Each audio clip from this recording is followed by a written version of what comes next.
एक बार फिर कंगना रनावत अपने बोल से वायरल हुई है, या कह लीजिए भैया जब से इमरजेंसी का ट्रेलर आया है, सिख कम्युनिटी को जो दिखाया है, खालिस्तान की मांग कर रहे थे और तमाम मुद्दे पूरी मूवी के ऊपर जो है। तो प्रोफेसर साहब हमारे साथ में और इनसे जानना चाहेंगे, क्या पंजाब को, क्या सरदारों को अपमानित कर दिया है एक बार फिर कंगना रनावत ने, और इसका क्या परिणाम होगा, क्योंकि सोशल मीडिया पे बाइकआउट शुरू हो गया है, जारी है। तो स्वागत है सर पहले तो जी, बहुत बहुत धन्यवाद साहब। हाँ, तो शुरुआत यही करते हैं कि भैया इमरजेंसी मूवी आ गई है इनकी और 6 तारीख को रिलीज होनी है। जब से ट्रेलर आया है विवाद शुरू कर दिया है इन्होंने कि किस तरीके से इंदिरा गांधी तानाशाह करती थी, किस तरीके से जो सरदार कम्युनिटी है शुरू से ही खालिस्तान की मांग करता हुआ आ रहा है, कितने नरसंहार किए उन्होंने, कैसे देख रहे देखो साहब, इंदिरा गांधी जी के बारे में अगर बात करी जाए तो उन्हें आयरन लेडी के नाम से जाना जाता है।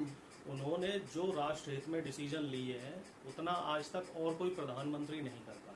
तमाम जो निजी कंपनियां थी उनको उनका राष्ट्रीयकरण किया गया।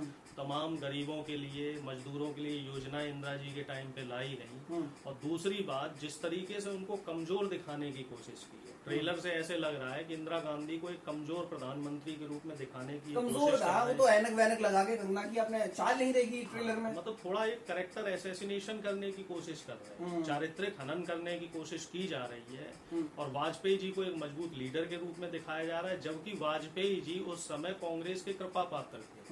1982 में वाजपेयी जी को कांग्रेस के जरिए कांग्रेस ने ही उन्हें जो है संसद पहुंचाया और उनका बराबर सम्मान किया। तो ये बीजेपी वालों की वो है ना कि जो इनका सम्मान करता है बाद में ये उन्हीं का गला काटते हैं। अब कंगना जी दीदी की बाकी फिल्में आप देखो, बाकी फिल्में जो आई और गई कब पता नहीं चला। और इनका जो खालिस्तान के प्रति जो नफरत है वो हमें इसलिए समझ में आ रहा है क्योंकि किसान आंदोलन के दौरान भी इन्होंने जो सिख कम्युनिटी है उसके लिए उल जलूल बयानबाजी दी थी। और हिमाचल प्रदेश में भी एक इनसे जो सरदार कम्युनिटी की जो एक महिला थी सीआरपीएफ जवान, तो उसके साथ भी इनकी कुछ बहस हो गई, मारा था एक जवान ने। कुछ मामला हो गया था कि भाई जब आप किसी की माँ के लिए इस तरह का बयान दोगे कि वो 200-200 रुपए में बैठे हैं आंदोलन में, तो आदमी को हर्ट होता है। और अगर उसने कुछ गलत किया होता तो उसके ऊपर कार्रवाई होती। वो तो एक क्रिया की प्रक्रिया है, आप किसी के लिए गलत बोलेंगे, आप पब्लिक डोमेन के व्यक्ति हैं, जनता के प्रतिनिधि हैं, आप अगर समाज में नफरत फैलाएंगे तो आपको नफरत ही मिलेगी। अब ये सरदार जो सिख कम्युनिटी है उसको जिस तरीके से उनकी इमेज को धूमिल कर रहे हैं, आप देखो आजादी के आंदोलन में सबसे ज्यादा अगर स्वतंत्रता सेनानी कोई फेमस है तो कौन है? सरदार भगत सिंह। जब आजादी का आंदोलन होता है तो भगत सिंह सबसे पहले याद आते हैं, उसके बाद नेताजी सुभाष चंद्र बोस, फिर चंद्रशेखर आजाद या फिर कोई और। ठीक है, अब आप ये सिख कम्युनिटी को खालिस्तानी नहीं बता रहे, आप सरदार भगत सिंह को खालिस्तानी बता रहे हो। इसके अलावा हमारी सेना में सिख रेजिमेंट है साहब, जिसका अपना एक गौरवमयी इतिहास है। सबसे ज्यादा पुलिस में और फौज में अगर भर्ती होती है तो सिख कम्युनिटी की होती है। सबसे ज्यादा गुरुद्वारे में जो लंगर बंटते हैं तो वो सिख कम्युनिटी के। और भी तमाम धर्म है, हिंदू भी धर्म है, मुस्लिम धर्म है, बौद्ध, पारसी, लेकिन सेवा भाव सबसे ज्यादा अगर कहीं है तो वो सिख कम्युनिटी में है। आप वहाँ जाओ, फ्री में आप रुको, फ्री में खाना खाओ, आपका इलाज भी जो है सिखों के जो भी गुरुद्वारे हैं उनमें अस्पताल भी होते हैं, उसमें फ्री होता है। ये है कि इस तरीके से क्यों दिखाया गया, एक तो गड़े मुर्दे खोदे गए, इतिहास को बदलने की कोशिश की जा रही है फिल्मों के जरिए इतिहास को बदलने, क्योंकि सच्चाई में तो इन्होंने देश के लिए कुछ किया नहीं। ये अंग्रेजों की मुखबिरी करते थे, देश के लिए गद्दारी करने का काम करते थे। एक बात बताओ, जो 2 चाइल्ड पॉलिसी इंदिरा गांधी जी लेके आई थी, दो परिवार नियोजन की, तो उसमें विरोध में कौन खड़ा था उस समय? अटल बिहारी वाजपेयी जी। उस समय विरोध में कौन था? पूरी आरएसएस। अब वही बीजेपी कह रही है साहब जनसंख्या नियंत्रण कानून आना चाहिए। भैया जब हम ला रहे थे तब आप रोक क्यों रहे? इसके अलावा भी जो सरकारी स्कूलों की शुरुआत करी थी, प्राइमरी स्कूलों की, वो इंदिरा जी ने करी। और जो अभी बुलडोजर मॉडल चल रहा है ना, जो कहते हैं बाबा जी का बुलडोजर चला और जमीन जो है वो हथियाई हुई जमीन पे वो कब्जा ले लिया, कार्रवाई ले ली, तो सरकारी जमीनें जो है बाबा जी खाली करवा रहे हैं। ये कोई तारीफ की बात नहीं है, ये सरकार की नाकामी है कि उस पर कब्जा हो कैसे गया। इंदिरा गांधी जी ने तो जमींदारों की जमीनें उनसे लेके, उनका रुपया पैसा उनसे लेके और फिर गरीबों को बांटा। कर सकता है कोई देश का प्रधानमंत्री? लेकिन मोदी जी कर सकते हैं। अरे मेरी बात तो हो जाने दो साहब। मोदी जी, अंबानी जी, अडानी जी से जब पैसा लेके, उनकी जमीनें लेके गरीबों को दे सकते हैं, हिम्मत इतनी उनमें। इंदिरा गांधी जी ने जितनी भी रियासत थी, 1000 से ज्यादा रियासत थी हमारे देश में, और सबकी 500 एकड़ से ज्यादा जिस पे जमीन थी, वो सारी जमीन गरीबों को दान कर दी, सारी की सारी जमीन। जो छोटे छोटे आप देख रहे हो ना किसान, ये सारे जो है इंदिरा गांधी जी के दिए हुए हैं। लेकिन उसमें तो दिखाया कि इंदिरा गांधी बोलती नजर आ रही है कि इस देश ने मुझे सिर्फ नफरत दी है, नफरत के सिवाय कुछ नहीं दिया। देखो साहब, वो बिल्कुल गलत बयानबाजी है, और इस गलत बयानबाजी के लिए और इस तरह की जो ये फिल्म बन रही है, इस पे पहली बात तो मैं आप बता रहा हूँ, जनता तवज्जो नहीं देगी। अरे बाइकआउट क्योंकि शुरू हो गया है। जनता जानती है। एक पक्ष ये भी कह रहा है कि ये देखो, ये सच्चाई है कि पत्रकारों को कैसे जेल में डाल दिया, अरे सबको कुछ जेल नहीं, में डाल देखिए, दिया। इमरजेंसी जो है वो उस समय देश के हालात ठीक नहीं थे, तो इंदिरा गांधी जी ने लगाई, और उस समय आरएसएस ने उसका समर्थन किया। वो दौर अलग था, तब सोशल मीडिया का जमाना नहीं था, तब सिर्फ प्रिंट मीडिया, अखबार ही हुआ करते थे, और जनता तक जो बात पहुंचानी थी तो वो बात नहीं पहुंच पा रही थी। इस वजह से इमरजेंसी लगाई गई। हालांकि बाद में उसको हटा दिया गया, इंदिरा गांधी जी ने माफी भी मांग ली थी, और आरएसएस ने उसका तो समर्थन भी किया था, लिखा खुला पत्र दिया है, और पूरे रिटन डॉक्यूमेंट हैं। और रही बात सच्चाई की, तो सच्चाई ये है कि बीजेपी और आरएसएस के लोग फिल्मों के जरिए जो नफरत फैलाने का काम कर रहे हैं, इनका पूरा का पूरा नफरत का जो एजेंडा है वो फ्लॉप से हो रहा है। कहाँ फ्लॉप हो रहा है? इससे पहले भी प्रधानमंत्री मनमोहन सिंह के लिए एक फिल्म रिलीज हुई थी, एक्सीडेंटल प्राइम मिनिस्टर। वो फिल्म आई और गई, पता नहीं चला। पता चला नहीं। आदि पुरुष नाम की भगवान राम के लिए भी एक फिल्म ये लोग लेके आए थे। उस फिल्म का क्या असर हुआ, आपने देख लिया कि नहीं देख लिया?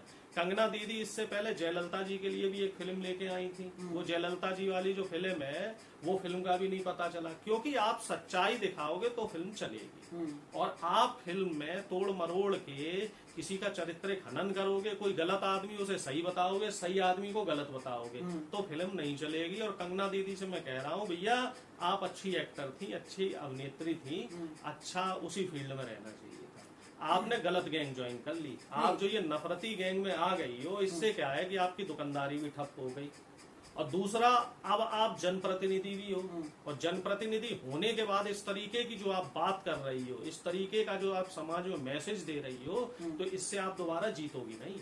स्मृति ईरानी दीदी का क्या हुआ, साध्वी प्रज्ञा जी का क्या हुआ, इसके अलावा जो महाराष्ट्र में थी ना एक सांसद, वो भी गालीबाज है, ये मजबूत है, अरे मुख होके बोलती है, हर मुद्दे पे बोलती है। एक से एक आए और गए, एक से एक आए और गए। बाबूजी आप क्या बात कर रहे हो? स्मृति ईरानी जी से मजबूत हो सकते हैं क्या? स्मृति ईरानी जी तो महिला बाल विकास मंत्री रही है। स्मृति दीदी तो जो है वो सिलेंडर ले लेके घूमती थी, उनका ऑरा अलग था।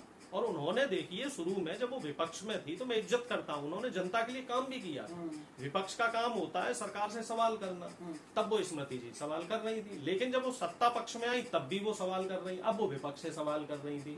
तो जनता समझ गई, जनता ने उन्हें क्लीन बोल्ड कर दिया, मौका दिया ना। अमेठी से उन्हें जितवाया, लेकिन उन्होंने काम नहीं किया तो हरवा दिया। ऐसी कंगना दीदी को मौका दिया। हमारे देश की जनता सबको मौका देती है। मंडी से जितवाया, अब मंडी में आधार कार्ड देख के बुला रही है कि साहब आधार कार्ड दिखाओ और आओ। एक बयान और वायरल हो रहा है कि मैं खान जो कम्युनिटी है बॉलीवुड के अंदर, उनका बहुत सम्मान करती हूँ, उन्होंने मुझे बहुत सपोर्ट किया। दूसरी तरफ ये जो विचारधारा है, जहाँ कैसे ऐसा हम आपको बताएं, गरीब मुस्लिम है, गरीब ईसाई है, ठीक है, गरीब सिख है, तो ये तो हो गए खालिस्तानी देशद्रोही पाकिस्तान। अब शाहरुख खान का विरोध करके दिखाओ, सलमान खान का विरोध करके दिखाओ, आमिर खान का विरोध करके दिखाओ, क्योंकि इनकी फिल्म इंडस्ट्री मोनोपोली चलती है। विरोध करोगे फिल्में नहीं मिलेंगी। और इन लोगों ने ही तो मैं फिल्मों में एंट्री करवाई, करा के दिखाओ ना इनका विरोध। इनका विरोध तो मोदी जी नहीं कर रहे हैं। शाहरुख खान को, सलमान खान को अपना जो स्पेशल प्रोग्राम हुआ था, बुलाया था कि नहीं बुलाया था? जब शपथ ग्रहण में बुलाया, नहीं बुलाया? और इनकी जो चेला मंडली है वो इनकी फिल्मों का बायकॉट करती है, और बॉस इनको जो है बुलाते हैं, बराबर में बैठाते हैं। इवन अंबानी जी की शादी में भी ये लोग सब लोग डांस कर रहे थे। और अंबानी जी के लिए जो बीजेपी का टोला है वो पूरा लगा रहता है अंबानी जी के लिए कि भाई अंबानी जी को ये मत बोलो, वो मत बोलो। तो भैया ये सब लोग तो दमाद हैं, जो अमीर मुसलमान है वो बीजेपी आरएसएस वालों के दमाद हैं। क्या विचारधारा रही होगी इमरजेंसी बनाने के ऊपर? ये कंगना ने प्रोड्यूस किया और सिर्फ इंदिरा गांधी जी का चरित्र हनन करना, उनकी इमेज को खराब दिखाना। वो एक सशक्त महिला थी, इस फिल्म में उनको एक जिद्दी और एक तानाशाह के रूप में प्रस्तुत करना। हालांकि ये बात मोदी जी पे लागू होती है। जिस तरीके से मोदी जी ने नोटबंदी लगाई, जिस तरीके से जीएसटी लगाई, जिस तरीके से कोरोना में लॉकडाउन लगाया, जिस तरीके से किसान आंदोलन में किसानों को 1 साल लाठियां चलवाई, गोलियां चलवाई, जिस तरीके से अग्निवीर योजना लाए, पूरे देश में इसका विरोध हुआ, नहीं सुनी। तो ये जो तानाशाही वाला जो इमेज है, ये मोदी जी पे बिल्कुल फिट बैठती है। हम तो आपके चैनल के माध्यम से जो है निवेदन कर रहे हैं कि इस पे सच फिल्म ही बना दो, जो किया है उन्होंने 10 साल में हकीकत ही दिखा दो बस। अपने आप देखना ब्लॉकबस्टर हो जाएगी फिल्म, क्योंकि जनता सच्चाई पसंद करती है। और अगर कंगना दीदी इंदिरा गांधी जी की जो एक्चुअलिटी थी वो दिखाती तो शायद फिल्म चल जाती। ये फिल्म मैं आपको बता रहा हूँ, पहले दिन ही ये फिल्म पहले शो में ही फ्लॉप हो जाएगी। फ्लॉप हो जाएगी, बिल्कुल बहुत ज्यादा चर्चे में, स्टार्टिंग में 2 दिन कोई चर्चे में नहीं थी, लेकिन अब तो, और जब से ये सिख कम्युनिटी का एंगल आया है इसके अंदर की खालिस्तान, उन्होंने बोला है कि हमारे जो जिसको भी प्रेजेंट किया है, ये बताओ फिल्म देखने कौन जाएगा? बीजेपी IT सेल वाले तो फिल्म देखने जाएंगे नहीं, क्योंकि सारे के सारे बेरोजगार हैं।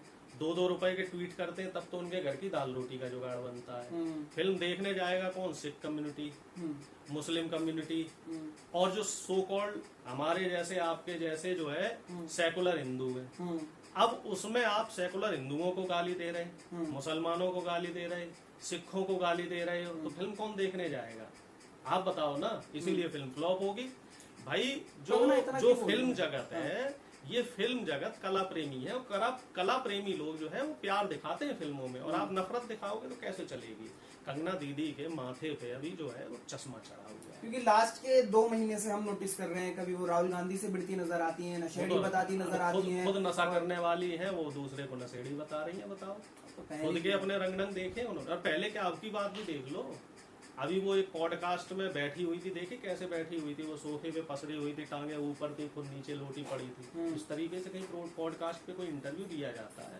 साफ नजर आ रहा था कि भाई रात का जो पीपला लिया है, कुछ नशा पत्ता किया होगा, वो अब तक उतरा नहीं। तो कंगना दीदी को अपने रंग थोड़े ठीक कर लेने चाहिए। अब वो बॉलीवुड की अभिनेत्री नहीं है, अब चुनी हुई सांसद है, तो जरा हिसाब से बोले चाले। वो कबीरदास जी का दोहा है ना कि वो बोली एक अमोल है, जो कोई बोले जान, ये तराजू तौल के तब मुख बाहर आ। बोलने से पहले उनको सोचना चाहिए। एक सवाल उठ रहा है, कंगना रनावत को सिर्फ गांधी परिवार ही क्यों दिखाई देता है? राहुल गांधी कभी स्मृति जी को भी देखते थे, सोनिया जी से सवाल करते थे, राहुल जी से सवाल करते थे। राहुल गांधी को तो क्या बोलते? एक बात हम बताएं, विनाश काले विपरीत बुद्धि। अब कंगना जी का, दीदी का जो है वो बुरा टाइम आ गया, और जिस भी बीजेपी के नेता का बुरा टाइम आता है तो वो दिन भर गांधी परिवार को गालियां देना शुरू कर देता है, और जिसने गाली देनी शुरू करी समझ लो उसकी टाटा बाय बाय तय हो गई। अब ये लगा लो कि इनका विनाश तय हो गया, इनका पतन तय हो गया, और इनके अंदर जो गिरावट है वो शुरू हो गई। साहब क्या चाहती हैं वो अपना विनाश चाह रही है। बता तो दिया साहब, विनाश काले विपरीत बुद्धि। तो उनको जो शोहरत मिली, जो दौलत मिली, जो उनको फेम मिला है, वो उनसे हजम नहीं हो रहा। सवाल ये उठता है, क्या खुद से ये सब एक्टिविटीज कर रही हैं? कभी किसी के बारे में कोई ट्वीट कर देना, कभी कुछ करना, या पीछे से कोई पिंच कर रहा है, करते रहो, बढ़िया कर। सुर्खियों में रहने के लिए देखिए, आदमी 2 तरीके से सुर्खी में रह सकता है, या तो कोई अच्छा काम करके या खराब काम करके। अच्छा काम तो कंगना दीदी से होना नहीं, तो खराब काम करके ही, नेगेटिव पब्लिसिटी करके ही वो सुर्खियों में रहना चाह रही हैं कि भाई बदनाम हुए तो क्या नाम ना होगा।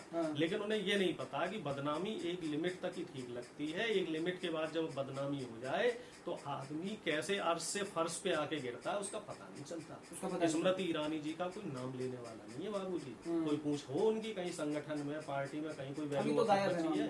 साध्वी प्रज्ञा को कोई पूछ रहा है? अब कोई नहीं पूछ रहा। तो इसी तरीके से अब अनुराग ठाकुर का भी पत्ता साफ होने वाला है, सांसद है, वो भी उल बयान दे रहे हैं, तो उनका भी पत्ता जल्दी साफ होगा। कपिल मिश्रा को कौन पूछ रहा? गालियां देते थे, अब कोई पूछने वाला बचा है? बीजेपी जो है वो एक डस्टबिन की तरह, बीजेपी में जो गालीबाज नेता आते हैं उनको यूज करके डस्टबिन में डाल देते हैं। नूपुर शर्मा रही, नवीन जिंदल रही, कितने गालीबाज आए और गए। क्या जरूरत थी इस तरीके से गड़े मुर्दे इमरजेंसी बनाने? गलत है, इस तरीके से नहीं करना चाहिए। आपको हकीकत दिखानी चाहिए। गड़े मुर्दे उखाड़ने से क्या होगा? नुकसान आपको ही होगा। क्योंकि इंदिरा गांधी जी ने जो देश के लिए किया, गांधी परिवार ने जो देश के लिए किया, इंदिरा गांधी ने तो देश के लिए शहादत दी है। उसमें आप क्या दिखाना चाह रहे हैं, क्या हासिल करना चाह रहे हैं? सबको मालूम है कि इंदिरा गांधी जी ने देश के लिए गोली खाई, और उनको रॉ एजेंसी का जो है इनपुट मिल गया था कि अपने सिख होमगार्ड मत रखो, सिक्योरिटी गार्ड जो है वो सिख कम्युनिटी का मत रखो, क्योंकि आपको सिखों से खतरा है। फिर भी उन्होंने कहा भी नहीं, देश के लिए मैं सिख कम्युनिटी रखूंगी, नहीं तो समाज में गलत मैसेज जाएगा। और वो सिख कम्युनिटी के एक व्यक्ति ने उनके ऊपर गोली चला दी, उनकी मृत्यु हो गई। तो आप देखो, जब व्यक्ति को मालूम था इंदिरा गांधी जी को कि उनकी मौत इनके जरिए होनी है, फिर भी उन्होंने देश में संदेश देने के लिए, क्या मोदी जी ऐसा कर पाएंगे? क्या और कोई बीजेपी का नेता के साहस कर पाएंगे?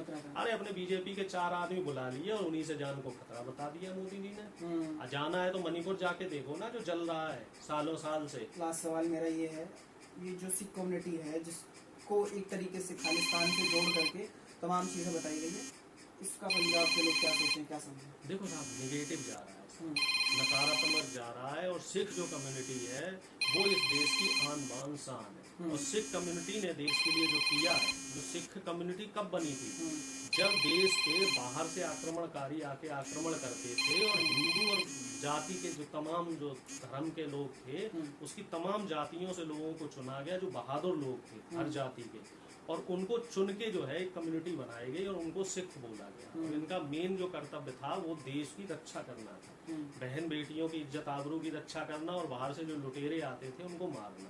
गुरु गोविंद सिंह जी ने भी जो है ना एक दुआ कहा था कि 1.25 लाख से एक लड़ाऊं, मतलब एक जो सिख है वो 1.25 लाख लोगों से लड़ता है, चिड़ियों से मैं बाज उड़ाऊं, तब गोविंद सिंह नाम का। तो इस तरीके का जो गौरवमय इतिहास रहा है, लाखों लाखों कंगना कहती है कि पंजाब में भैया आतंकवादी पैदा हो रहे हैं।